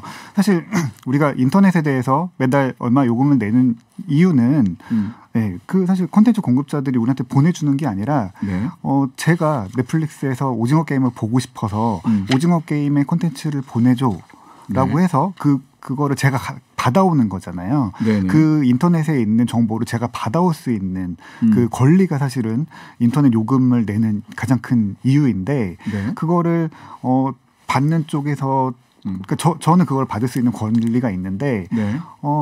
그 특정 그 이유들 때문에 특정 업체들의 콘텐츠들은 차별을 하겠다라는 식으로 해석이 된다라고 하면은 굉장히 좀 위험한 예. 그래서 인터넷에 자유로운 접근이라고 하는 누구든 인터넷에 자유롭게 접근해서 컨텐츠를 자유롭게 받아볼 수 있다라고 하는 원칙이라는 게 하나가 있는 거거든요. 근데 또 한편으로 보자면 지금 넷플릭스나 페이스북 때문에 도로가 너무 막혀라고 하는 현실도 있거든요. 이 사이에서 어떻게 우리가 지혜로운 답을 찾아낼 거냐. 저는 첫 번째 원칙이 훨씬 더 중요한 원칙이라고 생각이 듭니다. 인터넷은 정보 접근의 자유, 정보 접근의 평등, 무차별성 이런 것들이 인터넷을 활성화시킨 핵심이었는데 자 그런데 어쨌든 망 사용료 관련해서 니네 도로 많이 쓰니까 넷플릭스나 페이스북 돈 좀 더 내봐라고 하는 법안들이 국회에 많이 나와 있다고 해요. 이 법안은 지금 어떻게 돼가고 있습니까? 네, 법안이 사실 작년부터 이제 발의가 돼서 일단 지금 하나 이제 법으로 나와 있는 것들이 넷플릭스 무임승차 방지법이라고 작년에 네. 이제 많이 알려졌죠. 네, 국내에서 인터넷 사업하는 업체는 국경을 가리지 않고 우리가 사용자들이 최소한의 품질을 유지할 수 있도록 책임을 져라라고 네. 조금 애매한 형태의 법이 나왔거든요. 네, 그래서 이 법이 그러니까 해상도 떨어지지 않게 네가 책임져라 이런 네, 거죠. 네, 근데 그 해상도 떨어지는 거에 대한 책임이 그 콘텐츠 공급자에 있는지 네. 아니면은 망 사업자한테 망 사업자에 있는지 좀 애매해서 네. 이것만으로는 사실 그 망 사용료를 받는 좀 강제를 할 수 없는 네, 그런 문제가 있죠. 그래서 지금 망 사용료를 받을 수 있도록 강제하는 식의 법안이 지금 고민이 되고 있는 중입니다. 네, 어렵습니다. 어려운데요. 그냥 넷플릭스 왜 이래? 니네 돈 좀 더 내. 이런 얘기만 가지고 해결할 수 없는 문제다라는 점을 저는 우리 청취자분들이 좀 아셨으면 좋겠다는 생각이 들어요. 네, 이게 사실은 우리나라 기업들이 역차별이라고 얘기 나오는 것도 국내에서 국내 기업들만 내는 게 사실은 더 문제가 될 수도 있거든요. 국내 해외 기업들이 안 내니까 쟤네도 돈 내게 해줘라고 하는 것보다는 네이버나 카카오도 이거 부당하니까 안 내는 쪽으로 가져가는 쪽이 맞을 것 같고요. 또 이게 해외에서 네. 뭐 네이버나 카카오 같은 경우들 뭐 해외에서 사업하시잖아요. 네. 그럴 때 해외에서 짧게 줄여주세요. 네. 예, 서로가 더 인터넷 접근성이 높아지는 방식으로 가야 된다라는 이야기. 네. 자, 여기까지입니다. 오늘의 신장개업. 내일 6시 6분에 뵙겠습니다. 감사합니다.